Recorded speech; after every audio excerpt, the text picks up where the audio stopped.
What's something you don't think you'll ever do again in your life? Story 1.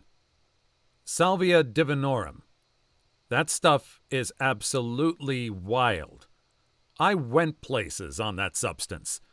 Then whatever was dwelling in the space I traveled to kicked me the hell out. Don't have to tell me twice. Here's a review from a website where you can buy salvia. I saved a while ago because the story was so insane. I did not write this. Part 1. So before I get into this story, I want to explain my general mindset going into this experience.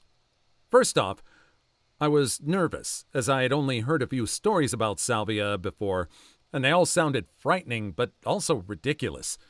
Nonetheless, I was very eager to try it. My trip location was my girlfriend's place, a small 2-bedroom apartment, and I was having my brother, he's 15 but trustworthy, sit me to make sure I didn't do anything stupid. I believe I tripped around 10 o'clock p.m. because after my trip, I would be dropping my brother off at his friend's house to spend the night. And finally, I take Prozac, 10 milligrams, once a day for depression, and I'm not sure how, if at all, this affected my experience. This was single-handedly the most frightening experience I have ever had. I am a noob to psychedelics. The only psychedelic I had done before this was mushrooms, and that experience was amazing.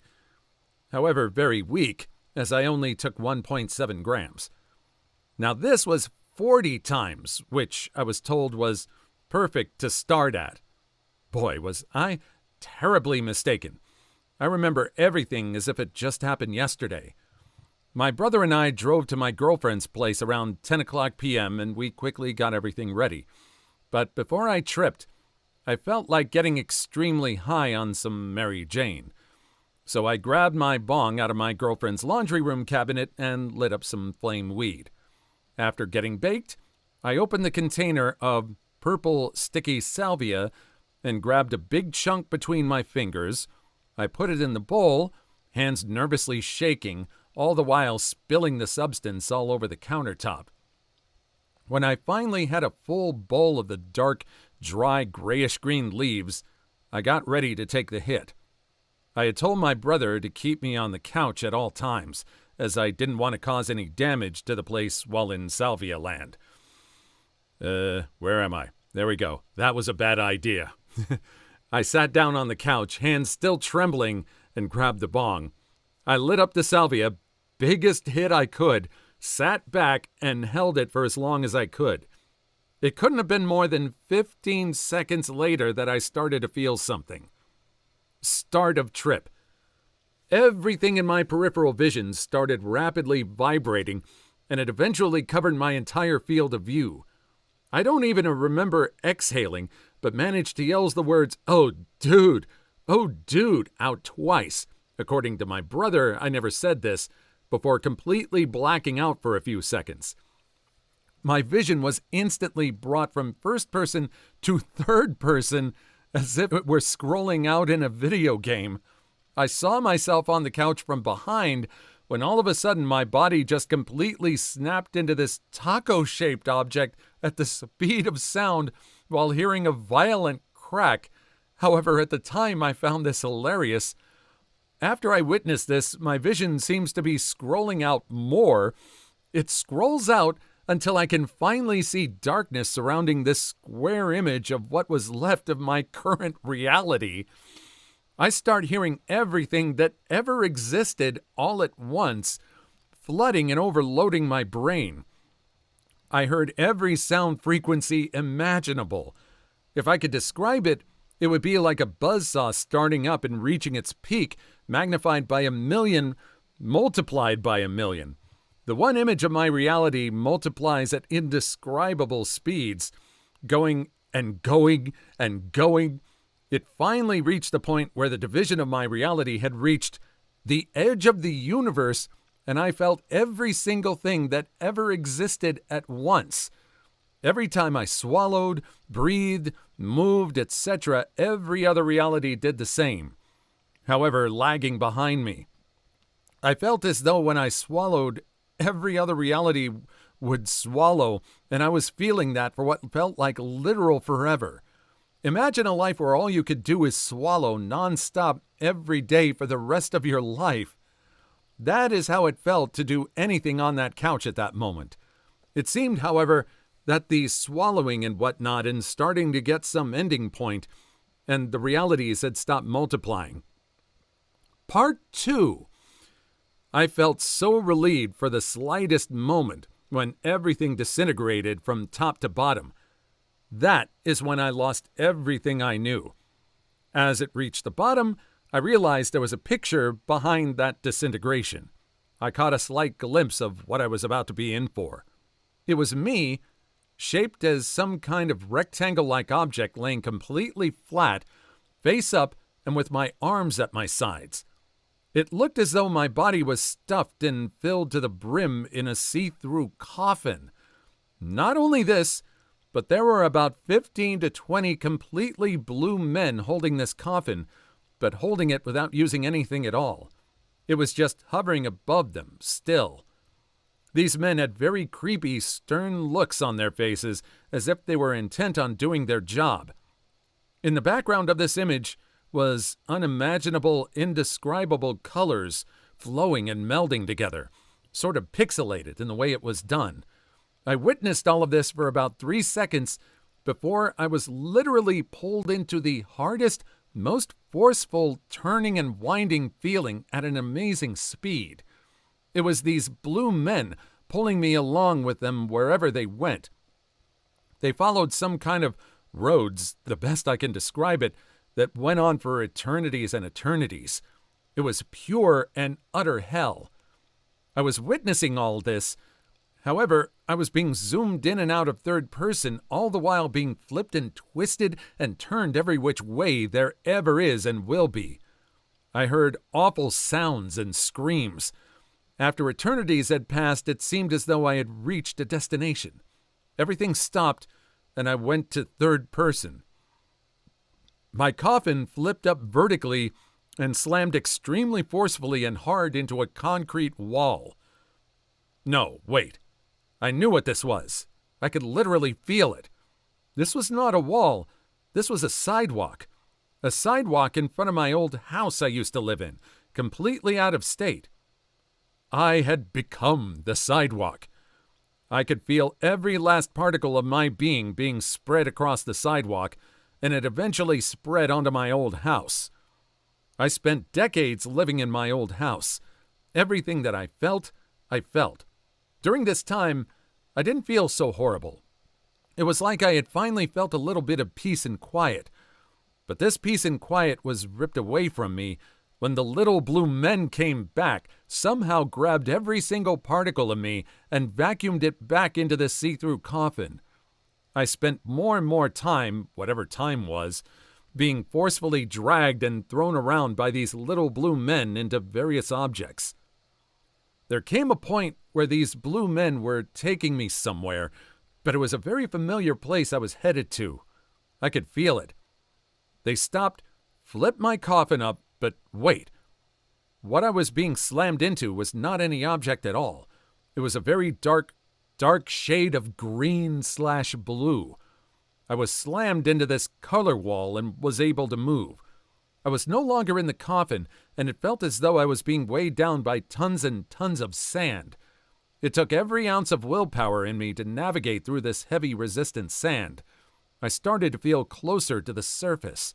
I wiggled my way up as hard as I could back into the couch and my own body. I was finally back in the real world, sorta. Everything looked as if I was seeing every atom and molecule of everything I saw. It was still extremely refreshing to be back. I've never been happier in my whole existence as a human being, but these feelings were short-lived. As soon as I forced myself to stand up, I was greeted by my brother, who pushed me back onto the couch and exclaimed, "Dude, you gotta stay down." I fell back onto the couch, but shortly after was transported back to right before he said this. "Dude, you gotta stay down," I heard him yell. And then I fell back onto the couch again. This looped for literal forever, and I thought I was stuck in this looped state for the rest of my life. I was entirely convinced at that moment that I had discovered the truth behind life, which was these blue men forcing me to live meaningless, slow, painful lives as various objects, and that my own brother was in on it. He knew that the blue men would do all of this. He knew they would torture me for eternities on end. I was forcefully dragged back into the blue men world again and lived more and more lives as tables, chairs, water, plants, floors, but these lives seemed to be more depressing and meaningless. They seemed so empty, and eventually I felt as though I perished. I completely disconnected from anything and everything there was. I just kinda was. But again, salvia did not keep me grounded in one spot for long. I was hurled into another very familiar scene. It was my old house again, but this time I was inside in the living room. I saw it vividly, every detail of it. I stuck my hand out to signal and say, "What the?" But I stopped as I looked at my hand and noticed it was the hand of my father. My father is still very much alive, but is troubled deeply, and I care for him very much. I started to feel every anxiety he had ever felt. Then the next thing I knew, I was in my oldest brother's body. It cycled through endless amounts of people and places, and I felt every single feeling that you could ever experience in your life. It was like getting anxiety times infinity, and it was very unpleasant. While all of this was going on, I was hearing loud, high and low-pitched yells coming from all directions. It scared me, and I felt horrible. I'm not sure how I awoke, but I woke up drenched in sweat, face down on my girlfriend's couch, and immediately started saying, "No, never again. I'm done, dude. No, OMG," to my brother, and then told him I needed water. I stood up and ran over to the sink to drink some water. Everything was still extremely distorted, and I took a huge gulp of water and leaned down into the sink. The next thing I know, I'm being vacuumed into the garage disposal, and I wake up on the couch with my shirt off. Still woozy and uneasy, but feeling better. It takes me about 45 minutes to be able to function normally again. I look at the time, and it's around 11:15. The trip lasted a very long time, longer than I feel it should have. I cleaned my girlfriend's place, drove my brother to his friend's house, and kept thinking about the trip. It's been about 3 months since the trip. It really scared me at the time, but I feel as though I value my existence on Earth a lot more now. I feel more compassionate towards others and just feel better in general. It was a crazy experience and extremely frightening, but turned out to help me in the long run. If you're going to try salvia, I suggest going lower on the extract. If you want a mind-blowing and possibly horrifying experience, then do what I did and start a little higher. Keep tripping, everybody. Thank you for reading. Sounds like the Prozac and weed kicked it into overdrive. All the trips I've heard about included me doing it twice. It only lasted like 5 minutes tops. That's wild. You know, you don't see when I do these opening videos, it sometimes takes me quite a few takes to get through stories. I am surprised that this story, this is the first take, and I was able to get through the whole thing. I also know I'm never trying salvia. No, thank you. Nope, nope, nope. Story 2. Peruvian marching powder. The C word, you know. Edit. I have not done it for over 30 years. I was hooked for a couple of years in Florida when it was everywhere and dirt cheap in the 1980s. The thought of it now nauseates me. Yep. I got asked about this from a friend not too long ago. She knew how far I went down that road. She asked if I ever got the urge. It's been like 15 years. I do. But the difference is now it wouldn't be fun. It would be sad and only in service of an addiction. I lost a good friend a couple of years ago from this stuff. Heart attack at 40. I don't want to join him. Same. It started out fun, but it turned into something else altogether. There's a reason you don't see a lot of 40 or 50-plus-year-old C-heads. Either unalive or smartened up. Never going back. I remember doing 4 to 5 grams of that stuff over a 3-day weekend. This was about a 6-month bender of using every day in varying amounts. A few years ago, and afterwards my dealer of all people was the one who told me to take it easy, and I think in that moment it just became clear that I had a problem. Took months of relapsing here and there to get clean. I've never experienced anything else like it, and the hold it has over you. Still get the urge, especially when I'm having a phase of depression, which is a whole other thing. I just keep reminding myself about how messed up I was mentally in the midst of it and how much money I wasted on it to keep myself in check. The worst part is, I used to love going to festivals, but I'm afraid now because I'm certain I'll relapse in that environment. Good to know not all dealers are totally callous mongrels.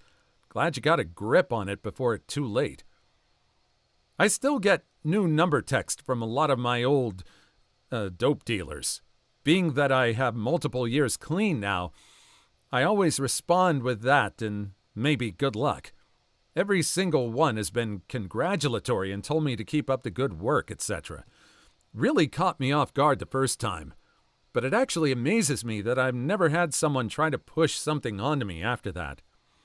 I was a lot younger in the 80s. I never tried this stuff either, and I remember watching all the movies. It was just all the bad guys and all the villains that did substances like this, and their lives ended up pretty badly, you know.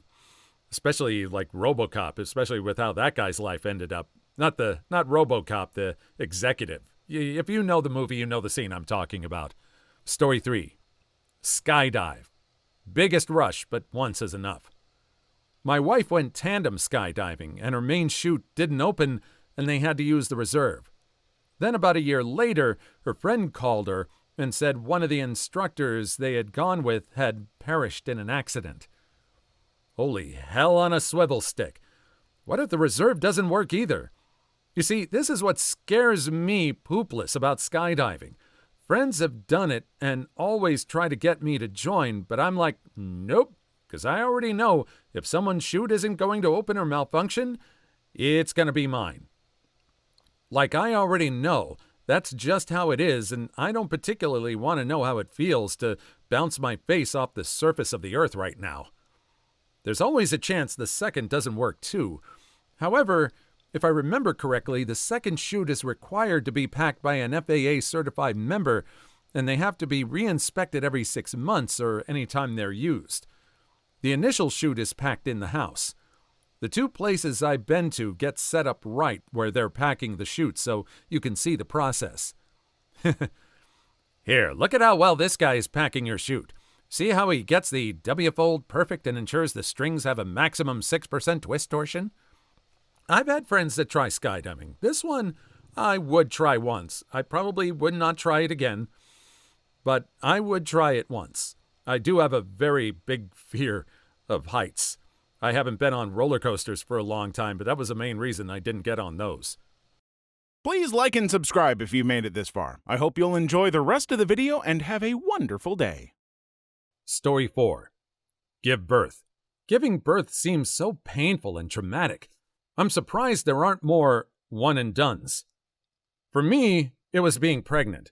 If it was just giving birth, I could do that again. Your body knows what's coming, and it's honestly fine. I mean, it sucks, but it's fine. For me, being pregnant was 9+ months of absolute misery, and I never had it in me to do it all again.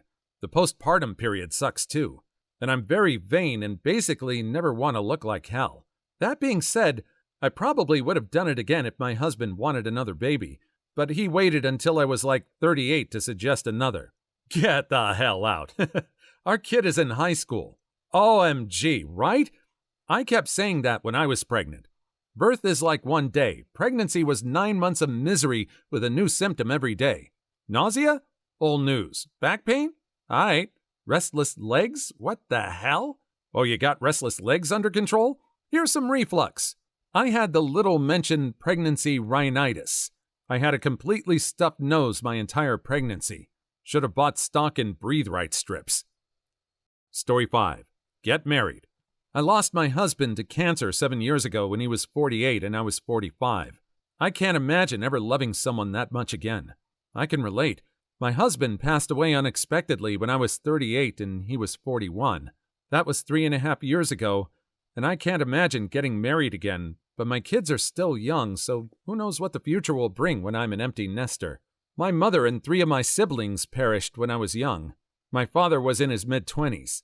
He remarried at 45, I believe. I've never seen him happy till then in my life.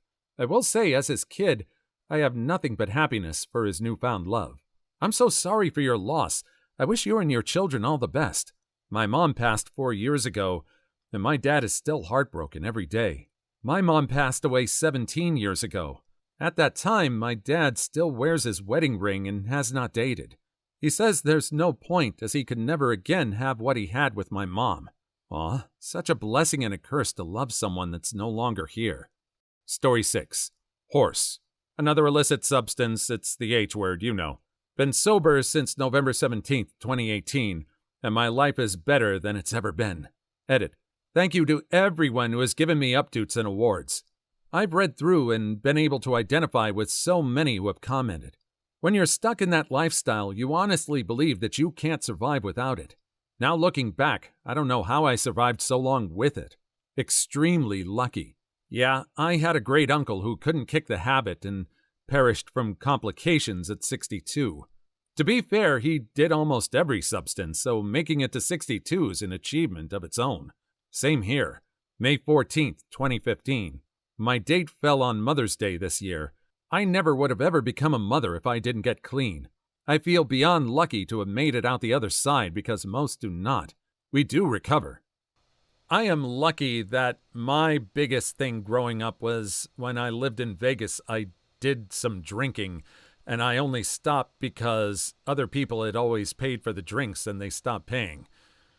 I'm just so grateful that I was never lured or fallen into one of the rabbit holes of any of these illicit substances I've been reading about. There's just way too many bad stories. Too many. Story 7. Lining up early in the day at a concert with general admission tickets so I can get to the front row. Then never leaving that spot for the entire concert so I can hold my spot while the main act performs. Seen Metallica 24 times live. Always did this in the early years until I realized you can still enjoy it just as much further away where you can breathe. I got sick at a concert inside an arena one time. The acoustics sitting in the bathroom were the best I've ever heard at a concert. A pair of earplugs might make it so much better if you don't want to be stuck in the bathroom. I prefer the Eargasm brand made for concerts. These work. Last concert I went to, my friend's ears were ringing and I was totally fine afterwards. Story 8. I did the Wild Cave Tour at Mammoth Cave, where it's like a 6-hour caving adventure, and I'll never do it again. I didn't think I was claustrophobic, but crawling through space is so narrow you have to lay flat on your stomach and shimmy your body with no room to even lift your head or turn around? Never again. Some of these areas you crawl through are so tiny that they actually have height and chest circumference limits, so people don't get stuck. Nightmare scenario. I would never. Same here. Forget that. Whose idea of fun is this? Story 9. Pick up and snuggle the kids. They're grown now with kids of their own. My 17-year-old was having a rough time, and she asked me to come cuddle. I've never moved so fast in my life. She hasn't asked for a cuddle in years. Aw, my 3-year-old told me she didn't want to cuddle at bedtime last night, so this made me slightly teary. Hope the cuddle made her feel better. Meh. Sometimes 3-year-olds do that, but that doesn't mean it's over yet. Have hope. My 10-year-old is 5'2", so rapidly becoming difficult to pick up. Now he likes to try to pick me up. Kids are weird. I don't know how to feel about the fact that a 10-year-old is my height. Story 10. Hopefully, chemo. In remission for 3 years now, still going strong. Edit. Thank you for all the love. I feel that, man. Got 3 more treatments to do before I'm free, but I'm in remission. Today is my 4-year cancer anniversary. Stage 3 at age 25. Here's to many more negative scans for both of us. Let's absolutely go, Science Girl. Negative scans forever. I feel ya. Stage 3 at 21. We got this. Story 11. Ride a roller coaster. Y'all take care of your back because when it goes, your life choices are reduced. Yep. I've got multiple spasms just from moving the wrong way. I won't even go to an amusement park anymore. Apparently, there is a proper way to do everything. I know all the improper ways to sneeze, cough, stand, turn, look, laugh, breathe, sit, lay down, get up, and hokey pokey. You're supposed to turn yourself around. That's what it's all about. Story 12. Trust the electric company to trim the oak trees in my front yard. They chopped down 2 mature trees and left the firewood in a giant pile in the driveway as a favor. Curse you, Duke Progress Energy, curse you. I'm so sorry. I've known other people have the same experience with trees being trimmed. There's a sense of grief and frustration. I ran PG&E off a ranch over this. It was a big to-do. Story 13. Feed my dog Puppuccino at Starbucks. His farts in the car after were fatal. You were playing games with nature that shouldn't be played. Why does no one ever talk about this? Story 14. Climb Stairway to Heaven in Hawaii. I took the legal route. There were several escarpments and super narrow trails. One bad step and you're a fatality up there. Story 15. Saying yes when my gut is telling me no. Please leave your story in the comments. I would love to make a video on them in the future. Also, don't forget to like and subscribe.